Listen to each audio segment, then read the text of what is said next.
Okay, so welcome to the second in-person hybrid edition of the Talkboctopus seminar series for this semester. We're really excited to be here and really excited to have Hiroki Sayama presenting today.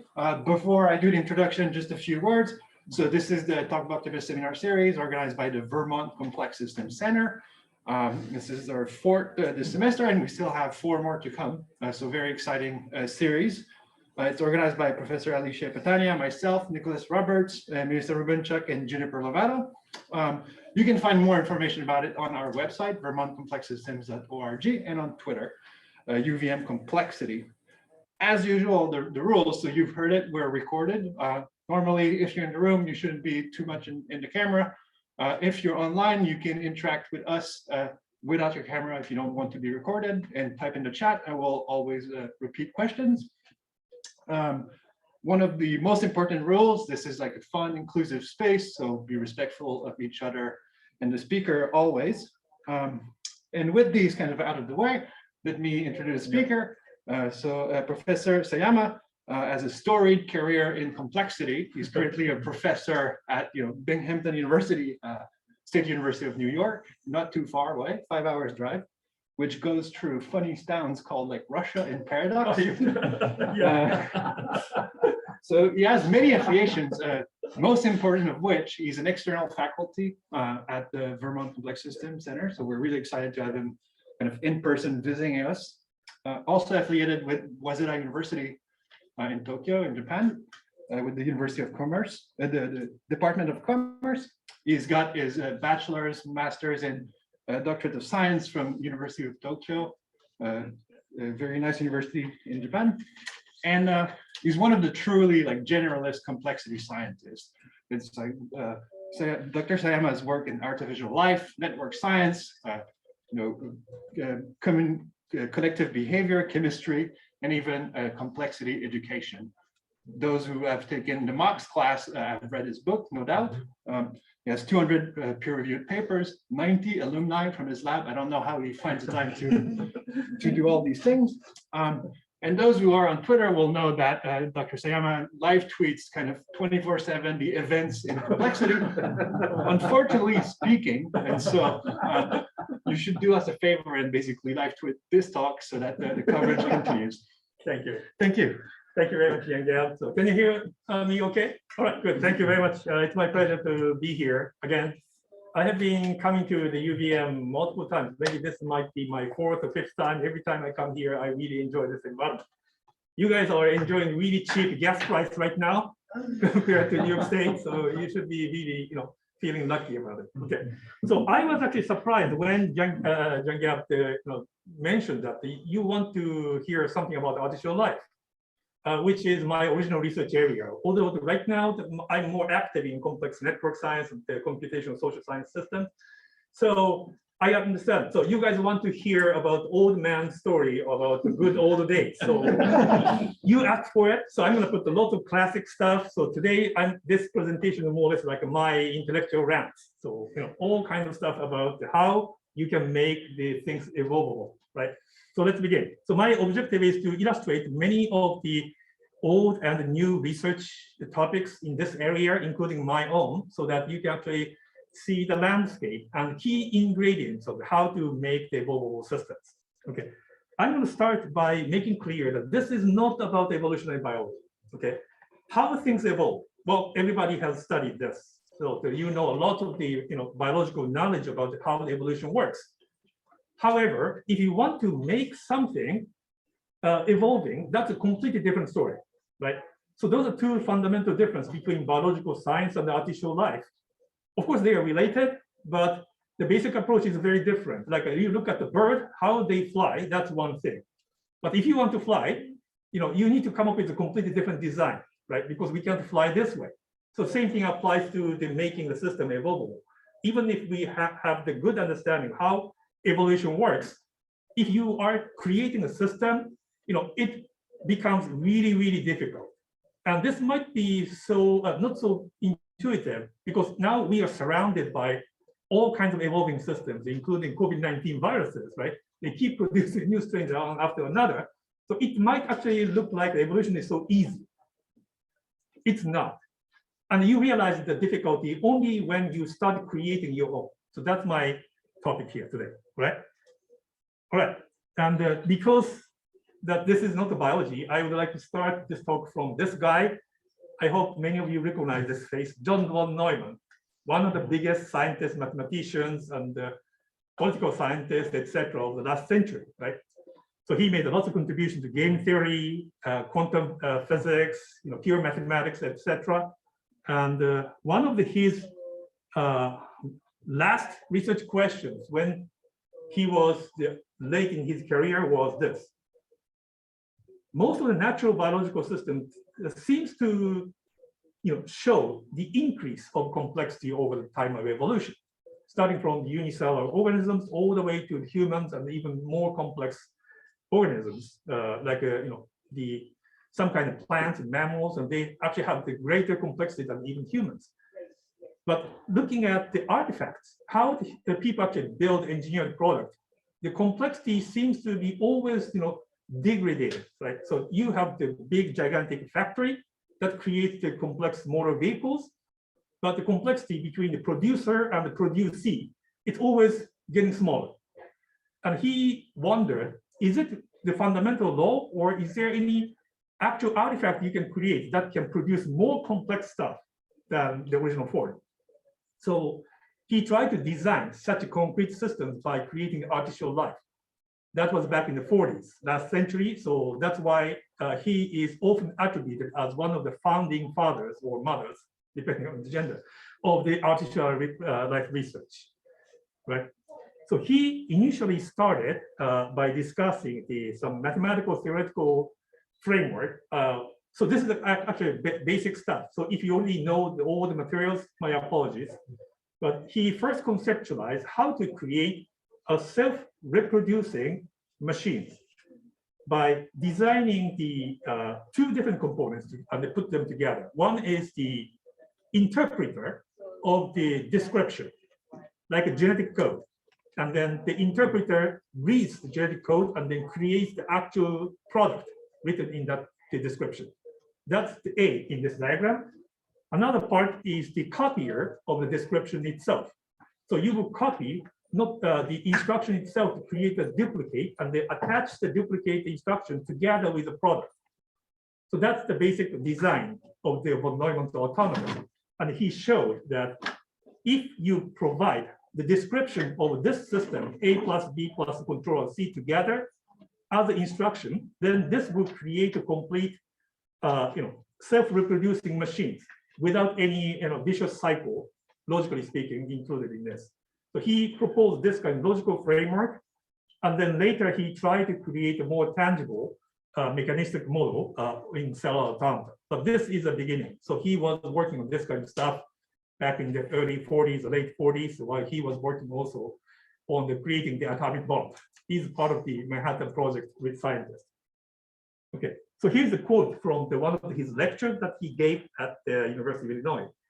He said, if there is a change in the description, the system produces not itself, but the modification of itself. So when he was designing this self-reproducing automata, he was already envisioning that complexity can actually increase, even if everything is something that humans make. So this indicated possibility of complexity increasing evolution in the theoretical space. Okay. So with that, I would like to highlight a whole bunch of derivative research that originated from von Neumann's original research idea. I'm going to start talking about the self-reproducing automata, very classic examples. And then moving on to the evolving digital creatures. This is also considered now as a classic of artificial life research. Moving on to how you can achieve the same thing in cellular automata. And then I'm going to talk a little bit more about my own research in small chemistry, and ending with some of the recent progresses taking place in the IT industry as well.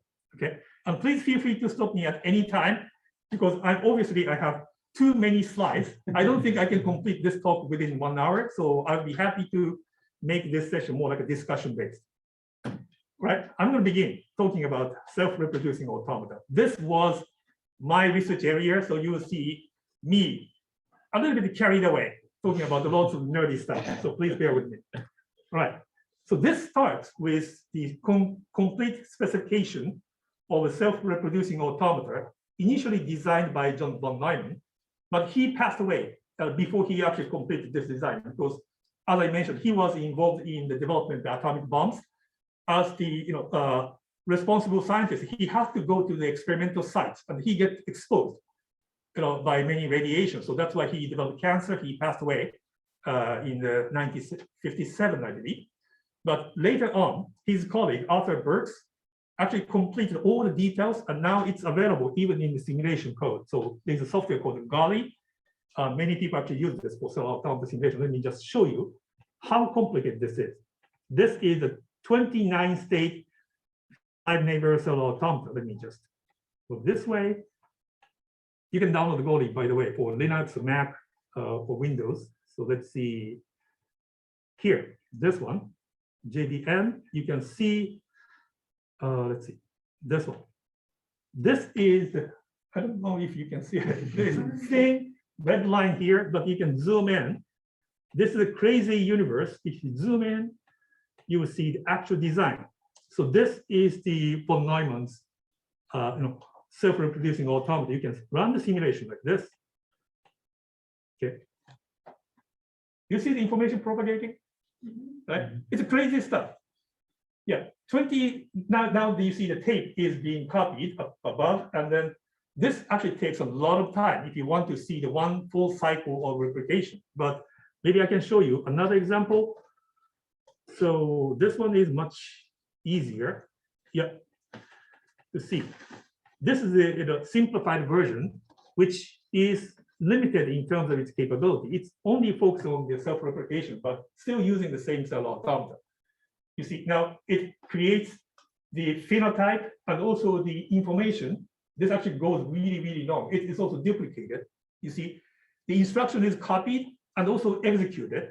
So this repeats. So this creates the concrete, tangible example of how self-replication can be at least mathematically achievable. And his argument was, if there are any mutations in the instruction code, this would create another additional component in addition to the healthy body of the original organism.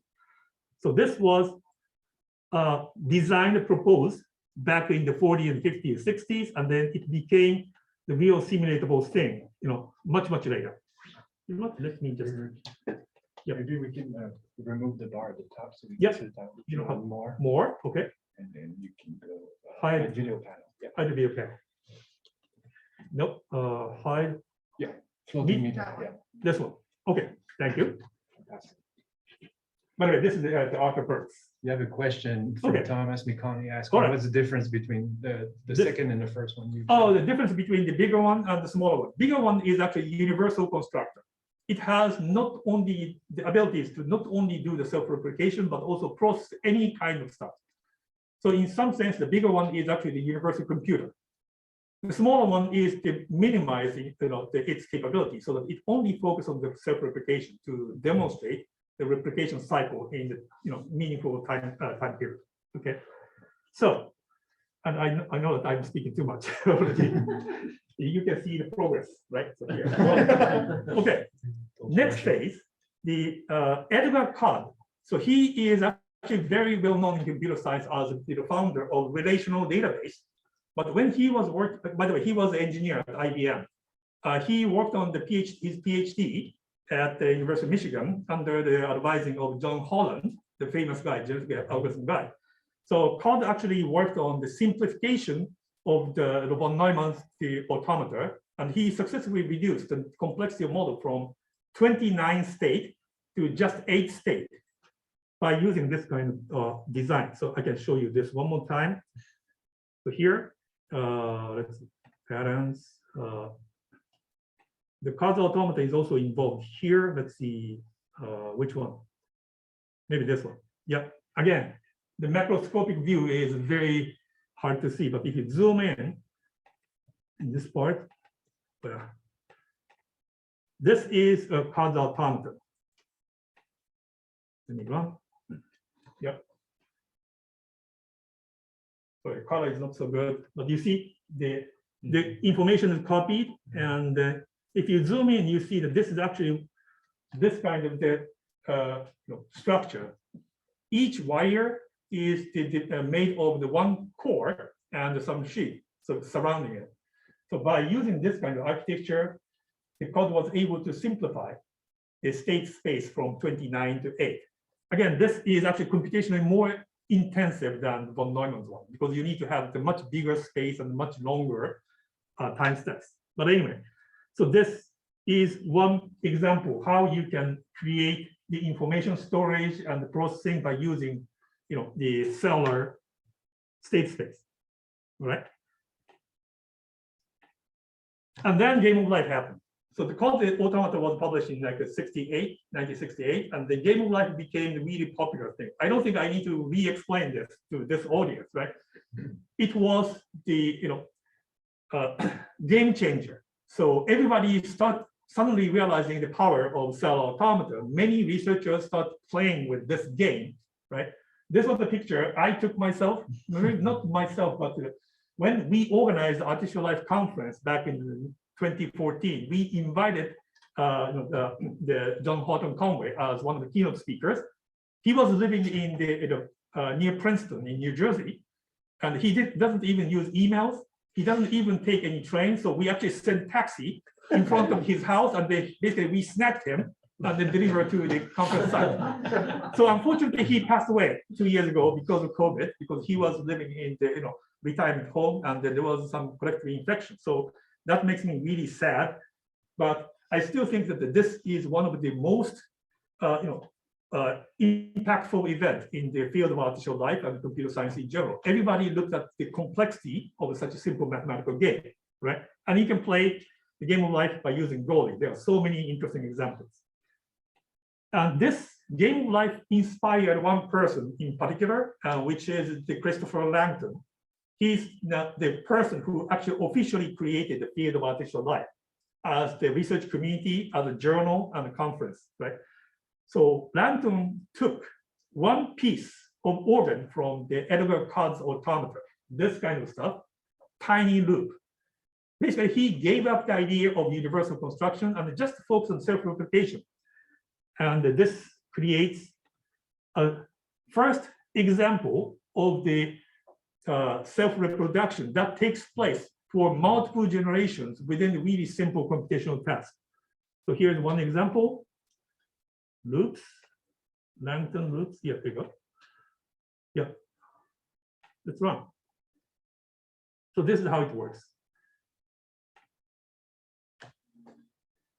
Now you see that the clear separation between the phenotype and the genotype. There is information flowing inside each of those organisms, and that encodes how the structure should be realized, right? So his claim was that this no longer has any universal capabilities, but this still shows the biological fundamental processes where information is both copied and executed, translated into the physical object, right?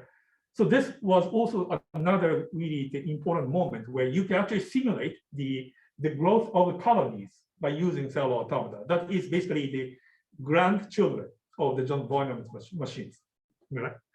Okay. So, but up to this point, evolution didn't happen. Even though Langton made this kind of claim, this is again taken from his paper. He said, if we could populate a large area with multiple copies of such reproducing colonies and introduce blah, blah, blah, blah, blah, we would have the sufficient basis for the process of evolution. So this is the same line of logic coming from John von Neumann. All the people discussed here was always envisioning that evolution would be possible. And yet, up to this point, none of the organisms that they designed have any evolutionary capabilities. And then this is where kind of research somehow stopped, because it has been very difficult to implement any kind of evolutionary process in cellular automata. And then they switched. By the way, this is the field of artificial life. You can check out our society website, journals, and conferences. Okay. And then the next trend happened not in cellular automata, but more like a computer programs. And there is some societal background here. This is the approach where people create digital ecosystem populated with computer programs. And then those computer programs will compete for the finite resource, specifically memory space they can actually have some non-linear, non-trivial interaction between them. And I wonder how many people actually recognize this game. You do? Yeah. No? Do. Did you play this game? No. I've only seen played by others. Okay. This is called Cold War. Back in the 80s, there was a game, and this is even before the internet. So I actually knew this game when I was still a school kid, but without any internet, I didn't really have access to the actual code or any communication. So I was reading some kind of news article translated to Japanese. Oh, this looks cool, but how come I how to join this game? Basically, these people provided a platform, and the player is going to create a machine code-based organism. You release your organism to this battlefield, and you are basically trying to kill your opponent's computer program. Really kind of cool. It's like a Pokemon, but now played with the computer program you wrote, really. So this became a really big thing among lots of the computer geeks, and that also inspired some of the artificial researchers. These are some of the early examples. Maybe some of you know the Steen Rasmussen. He's actually a very well-known biochemist, but back then he was also working on this kind of computational ecosystem. Not so many people actually knew this example, but his model is called Core World, or Venus, as a project code name.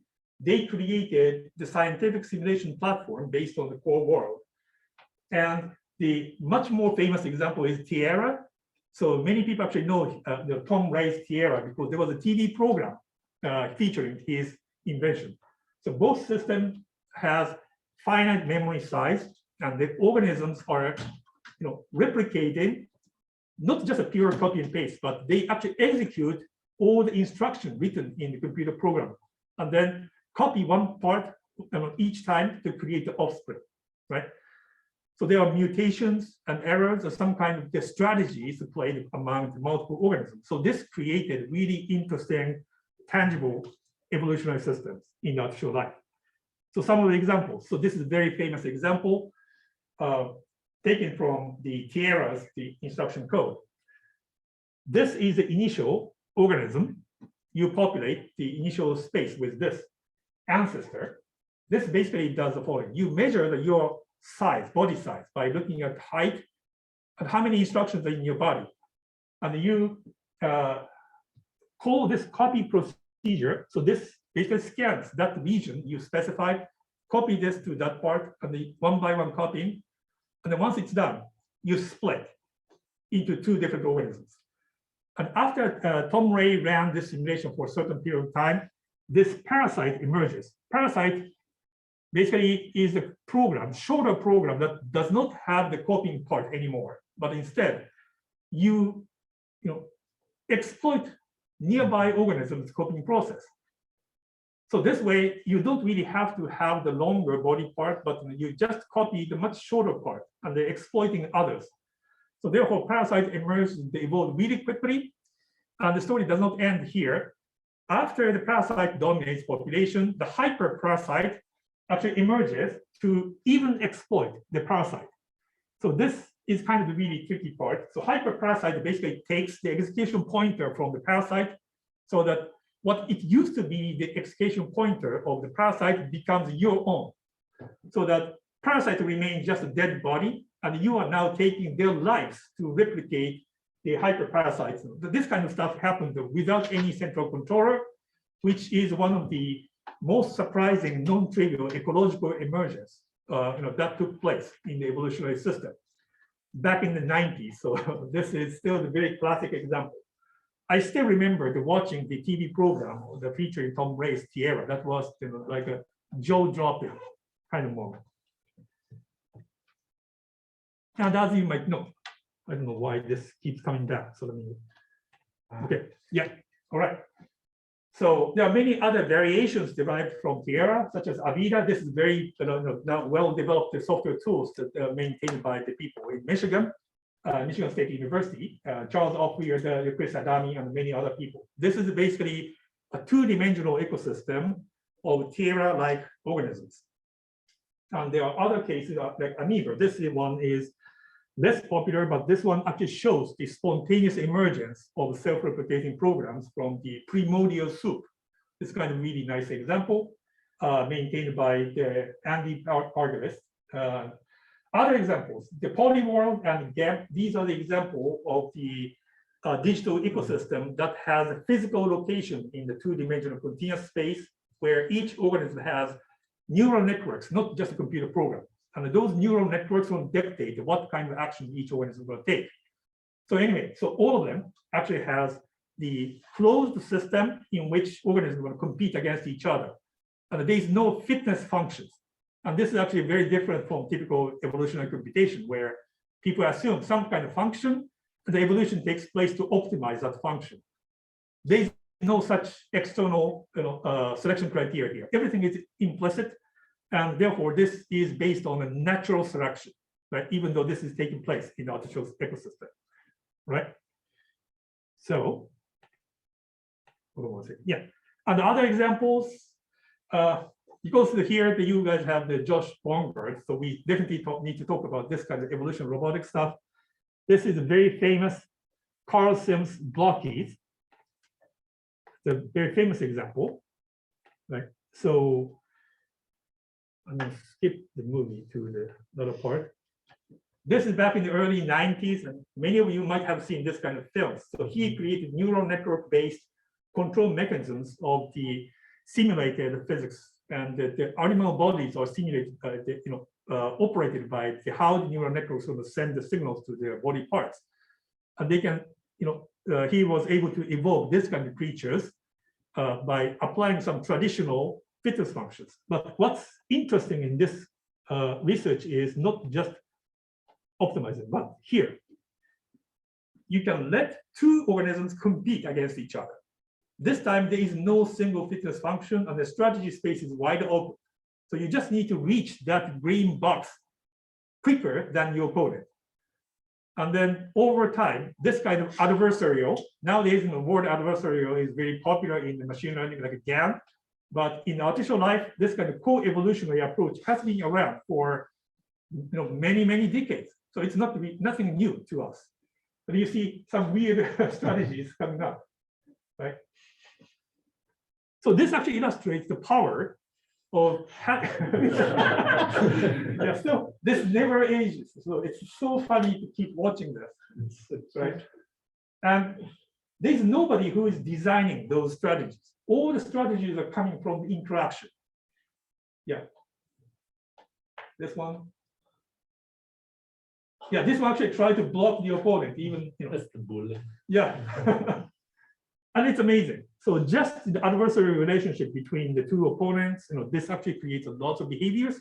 And this kind of research is now, because of the computational power, now everybody has.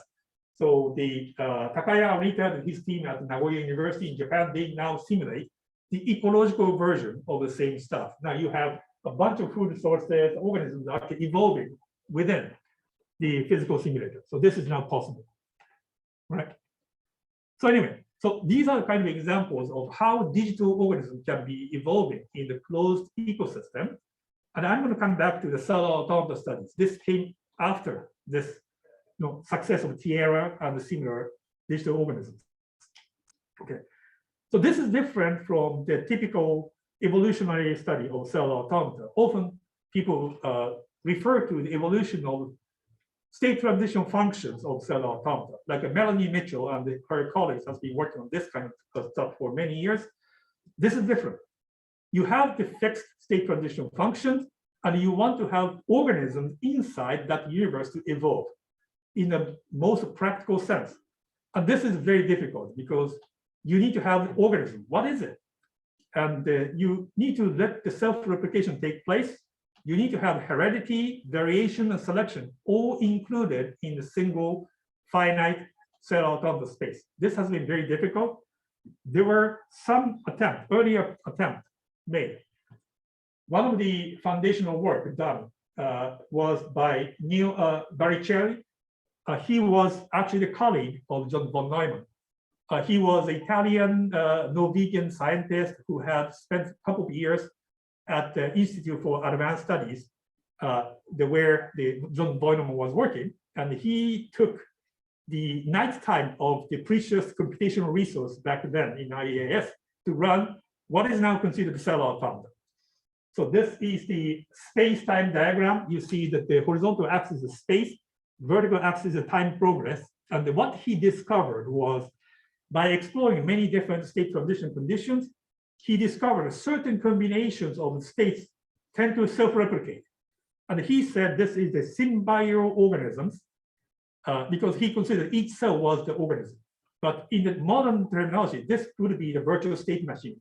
Those patterns like this, it's very difficult to see, but here 5, -3, 1, -3, this pattern actually replicates, right? So this could be considered as the one single organism made of multiple cells. So he published this kind of work, and 2 of them back in the 60s, 62 and 63. This was not really paid much attention until recently when Tim Taylor and his colleagues picked up. This must be the very first computer simulation done for the artificial life research. There's also another very weird cell automata designed by Vitani. This is a sexually reproducing cell automata. You have 2 automata cooperating together to create offspring in the middle. So these are kind of early attempts to show the evolution taking place within the cell automata space. Although they didn't really show the meaningful evolution from our perspective. And then the groundbreaking thing happened, death. Yeah. In cell automata, if you want to create the evolution inside that universe, you need to have a death or selection process. And this is done by the Hui-Shen Cho and James Regier at the University of Maryland.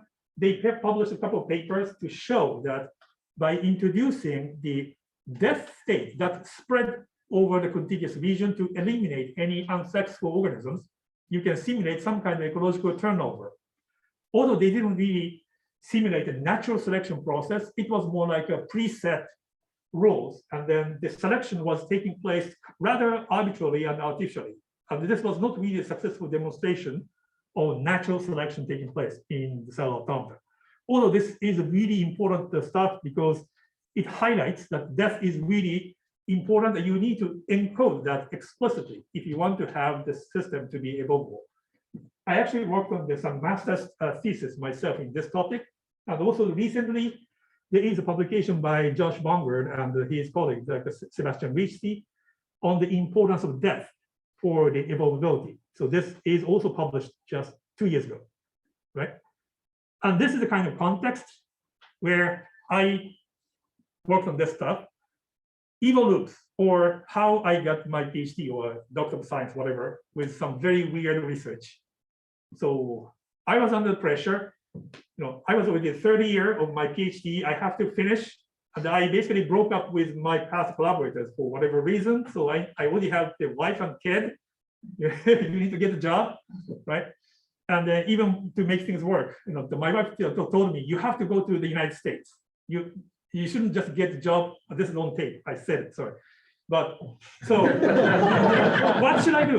There's so much pressure coming in, and then I decided, okay, maybe I need to work on something that is really well known and big, and then make some big change to that system. I started working on Chris Lamington because he is a founder of artificial life. Everybody knew his model.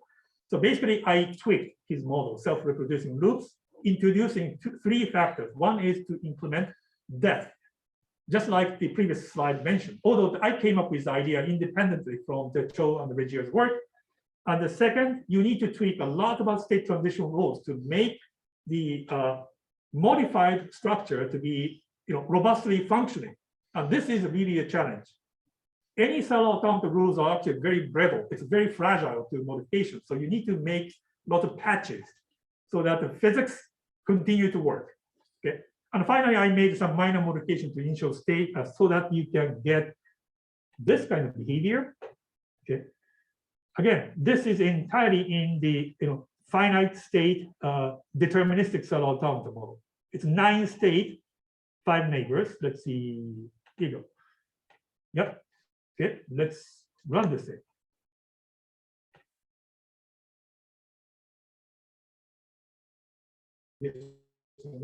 But now you see the unsuccessful organism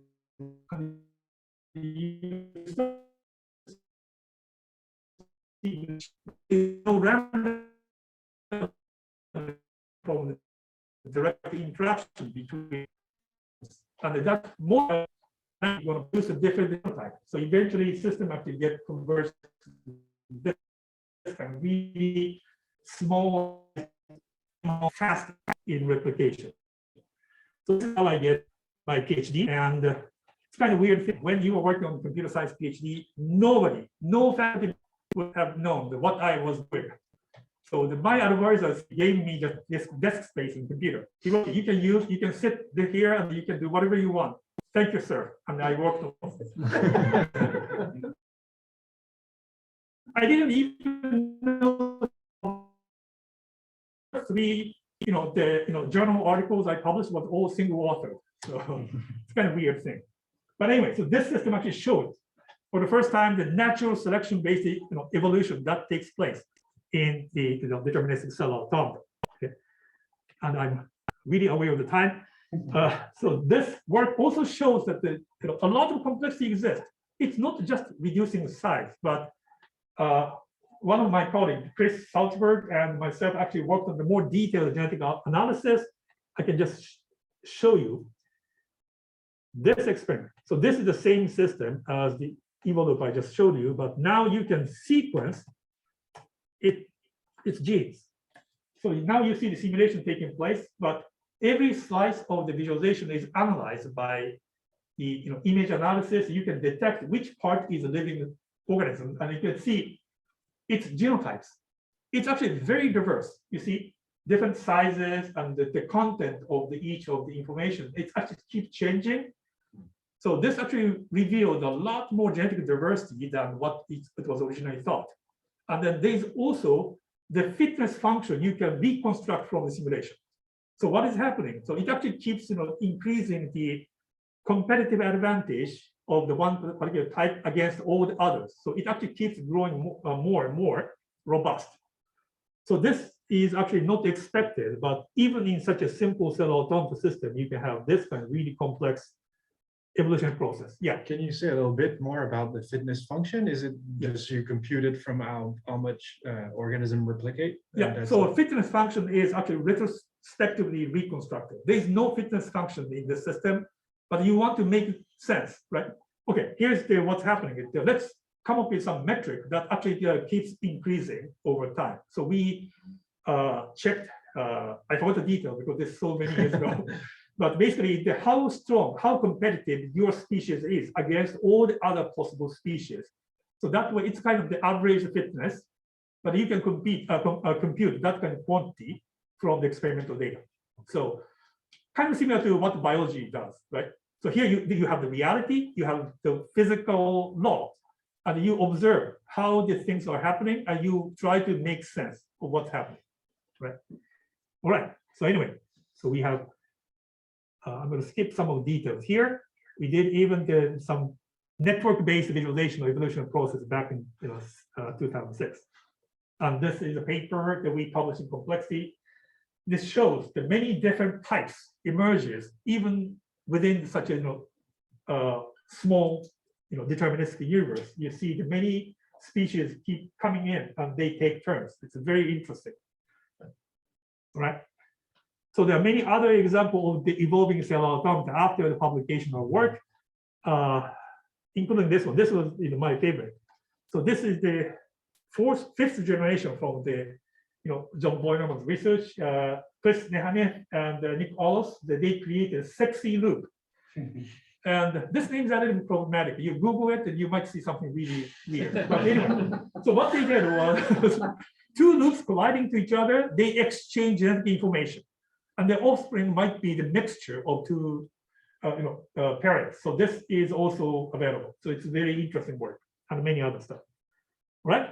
So I'm going to switch gear to talk about artificial chemistry research, because this is very different the kind of models that gives you a different flavor. How else you can create the evolution system? Artificial chemistry is a major part of the artificial research. Instead of using pre-made evolutionary operations, you start creating the molecules and the individual components that are not living.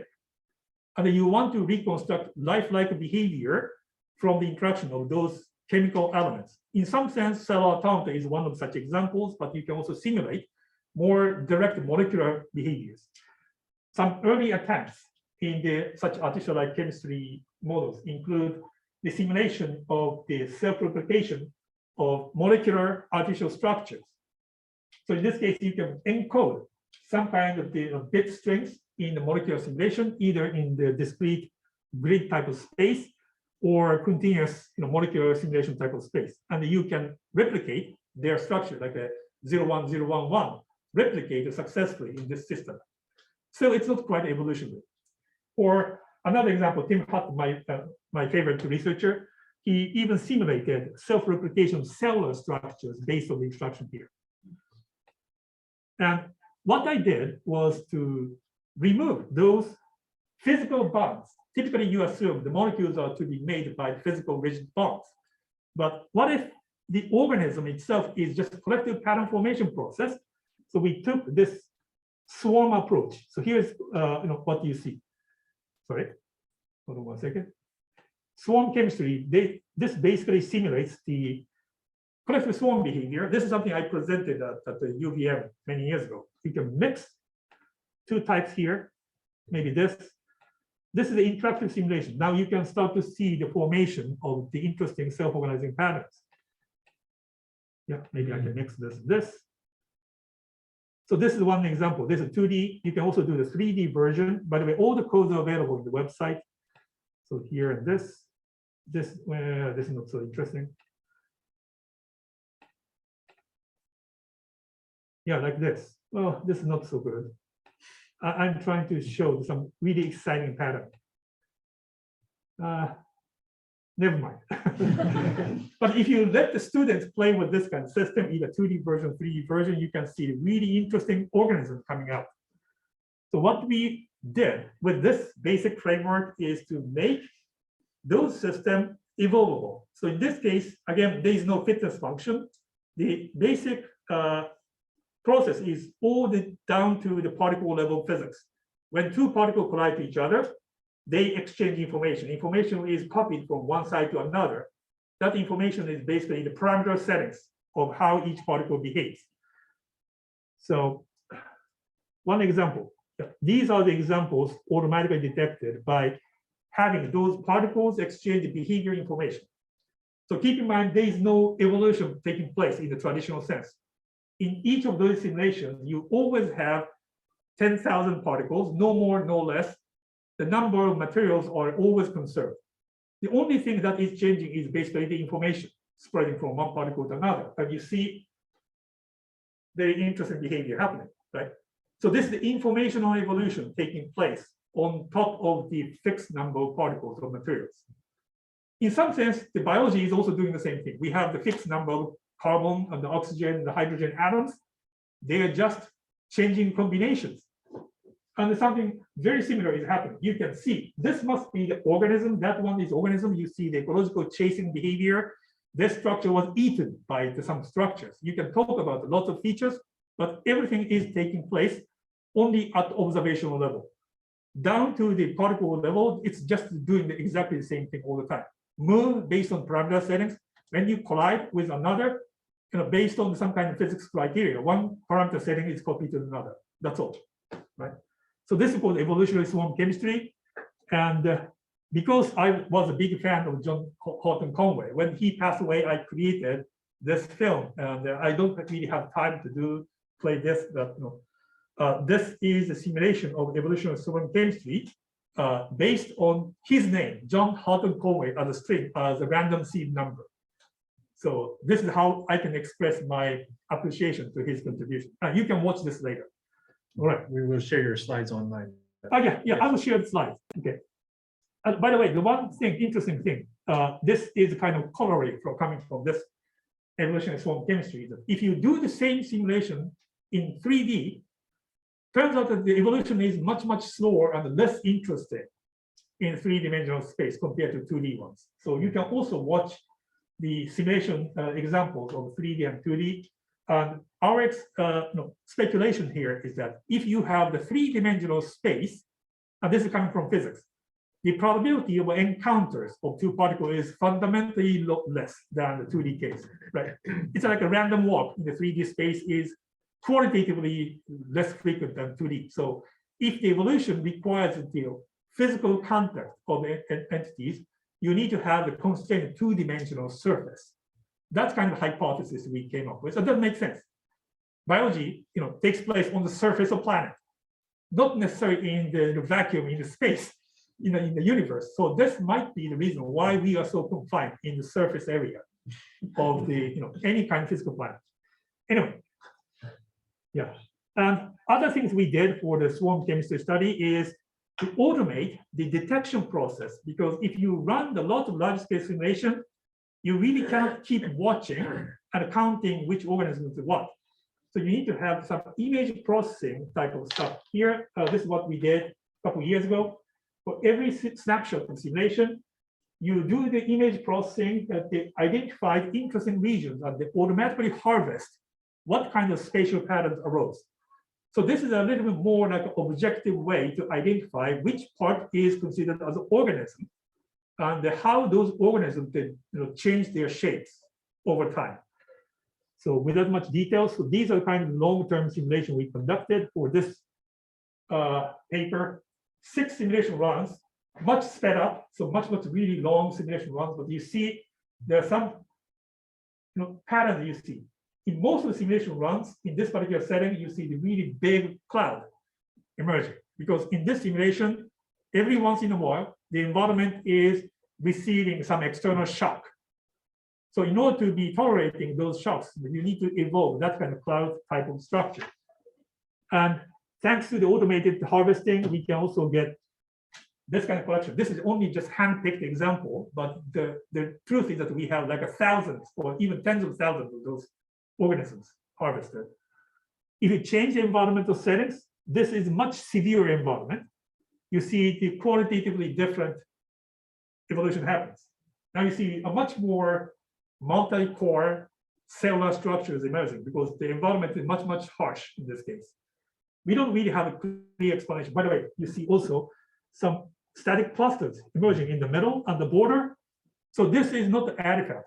This is based on how we perturb the environment. We perturb either the left-hand side or right-hand side of space or once in a while. So the evolution automatically figured out it's a good idea to stay in the middle and don't move. So that even if you get killed, your relative is going to be surviving in next door. So the evolution figured out those kind of strategies automatically. It's very interesting, right? And they also produced these patterns, which are really qualitatively different, right? And I'm going to skip this hash chemistry, although I can just show you some of the movies. So this is based on the really different artificial chemistry framework that produces higher order entities. So in this case, it's not the particles that replicate, but instead combinations of particles, they actually replicate at once. So if you let such higher order structures to replicate, then you can actually create a system that keeps producing more and more different types replicating together. So this is one of the attempts to create open-ended exploration that I'm going to mention in a moment, right? I'm almost there. So in the last part, I'd like to highlight some of the really interesting examples that are coming from the IT domain, like the machine learning AI. There are many system developers, data engineers, they are working for the more serious stuff than what I do. But many people get interested in this kind of evolutionary studies. So there are many really cool features, works presented by not necessarily researchers, but more like a professionals. So I'm going to highlight some of them.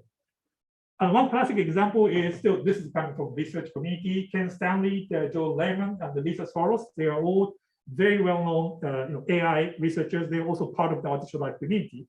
They put up this blog article a couple of years ago, claiming that open-endedness, meaning that the continuous exploration of new forms must be one of the last grand challenge in the AI research. And I absolutely agree. AI is usually to optimize something or to find the right answer. So in that case, you have some problem already defined and you try to deliver a solution. And once you optimize or deliver a solution, it's the end, right? So there is an end. So therefore, there is no continuous dynamics going on. But what they said is that life is different. Life does not really have any purpose. There is no end. Therefore, life continues to produce new forms, indefinitely long period of time. So how can you create such kind of AI system? So that's the one big challenge they pose. And this is already a very classic example coming from Ken Stanley's group, Pick Breeder. You can play. This is the interactive system. You can just go to their website, keep clicking which pattern you like, and then this will spontaneously create really interesting visual patterns. These are all generated based on some mathematical functions. So they are using NEAT, neural evolution with augmented topology techniques. Some of them looks like a car or face or butterfly, but none of them is by design. It is through the interaction with dynamic environment. In this case, the environments are people, right? And Ken Stanley's group also proposed a really interesting AI technique called novelty search. Instead of having the fitness, the function a priori defined, you can also let the evolution to keep continuously searching new solutions. So in this case, a difference from existing proposed solution is by itself the quality, selection criteria. I resonated very much with this approach because this is pretty much what I have been doing as a researcher. If someone is working on something, I never ever touch that topic. So if deep neural network is popular, let's not do it. And this is unpopular approach to my students. But everybody wants, Professor, I want to do data science. I want to work on neural networks. Okay, good for you. Seek someone else because I'm not interested. So this kind of approach is very important for the collective level exploration. And they even apply this novelty search to design the game playing algorithm to play Atari games, right? And more recent ones, this is a very different flavor. Linear, this has been around and it's very popular among the scientists. It's a continuous version of Game of Life created by Bert Chen, the very capable system engineer. He was originally based on Hong Kong, but he now transitioned to Google in Tokyo. So by creating continuous kernel function to simulate the self-organizing pattern, which is inspired by Game of Life, you can see very complicated morphologies and their interactions arising. And what he pointed out, which I think is very profound, is that if you have multiple layers of linear, the cellular automata, this is essentially a convolutional neural network because you apply some kind of convolution kernel to every point, and then system keep updating, and it's a recurrent convolutional neural network. So this is the architecture. So you could interpret this as kind of dream, made by the convolutional recurrent neural networks. It's technological, it's equivalent. This actually gives a really interesting, profound connection between what is being used in AI right now and what the artificial life research it has been doing. Now it's coming close to each other. Very interesting stuff. Oh, something happened. Oh, this must be end recording. Wow. Okay, yeah. It's evolving. It's evolving, yes. Other things. So I know that I have no time left. There are a couple of the interesting evolution system project done by the non-researchers. So this is Bivets, created by Leo. I don't even know his last name, but he was a professional system engineer, but he has been working on this kind of project as his personal hobby for quite some time, almost like a decade. I just learned yesterday by looking at his website, he quit his job. He's now full-time developer of this software, and he's also doing the YouTube streaming. So this now is becoming really more attractive career option than working as a professional engineer. So this is the actual ecosystem simulation of those 8-bit looking organisms. You can evolve your own stuff, right? And finally, a couple of examples. So this is more like application to the art done by Nagy and Miller. This is the space filler is their team name. This is coming from Game of Life again. So there is a pattern named space filler. This is just one of the many of their research examples. This is, I think it's fascinating. So this is not exactly scientific simulation, but they use evolutionary process or morphogenetic process to create a lot of diverse patterns for the aesthetic purposes. So this is coming from art side, but now people are creating stuff than what I did for swarm chemistry. So anyway, all right. A few more slides. Last one. This is something I really want to learn more. This is created by Chris Heinemann. He is a system engineer and somewhere in Germany. I think he's based in Berlin. He is expert of using GPUs. So this is the CUDA-based, simulation. This is the real time. It's not even sped up, but this is the real time. You see the whole detailed molecular interaction, some kind of neural activity going on. In a microscopic scale, you see all the details, but you can zoom back. A lot of different morphologies, and they are evolving in the same time. So this is for the ADM project. You can just go to his website, adm-project.org. So he keeps posting the new movies once in a while. I definitely recommend you to check out. You can download and play. So as you see, there are many professionals moving into this artificial evolutionary research. So this must be a good indication. Finally, the time has come for us. All right, anyway, to summarize in 1 minute. In all of those examples, we saw many different key ingredients of how to make the systems evolve. Okay, so the key ingredients I can summarize are, first, you need to have what is the definition of the organism. So you need to have the complete definition of the entity that evolved. You need to have the replication with heredity, obviously. The simple replication of molecule is not enough. You need to have some kind of information copied from parent to offspring. You need to have variation. There should be a mechanism to change those information pieces. You need to have death, preferably as a natural selection process. Co-evolution, or AKA the adversarial approaches, are very powerful to drive evolution. You definitely need to have non-stationary dynamic environment. And you should have access to the vast possibility space. If the possibility space is limited, evolution will be very trivial. And you should also allow the system to form higher order entities. This is very difficult. And you definitely need to exploit spatial parallelism. The evolution takes place in multiple different locations, and they are kind of independent. So you should have that kind of parallelism. And finally, the observation and detection is really important. It's not just designing mechanisms, but you need to have the tools to keep monitoring what's going on. And finally, after all, you really need to have the motivation to be driven by the recreational fun and entertainment. As you see, Game of Life was the recreation of mathematics. Many of the pieces that I presented are coming from just pure fun. That is, in my opinion, it's a fundamental driving force of evolution to occur, right? The final word. So this is not only about artificial life, but once you understand how to make something evolvable, you can apply similar principle to many different contexts. There are so many systems that we want to change, such as society or the product design in engineering, or maybe you can organize your team of the students, how to make them more creative, or how to make our society to be more sustainable. There are many things where people tend to come down to the really fixed, frozen ideas. But if you want to agitate that kind of process to make the process more dynamic and creative, you can use any of those principles to make things evolvable. Could be your team, right? And the final words. So the final challenge is to make something evolvable in the physical world. This is called kinetic, replication. And this place, the UVM is now the core.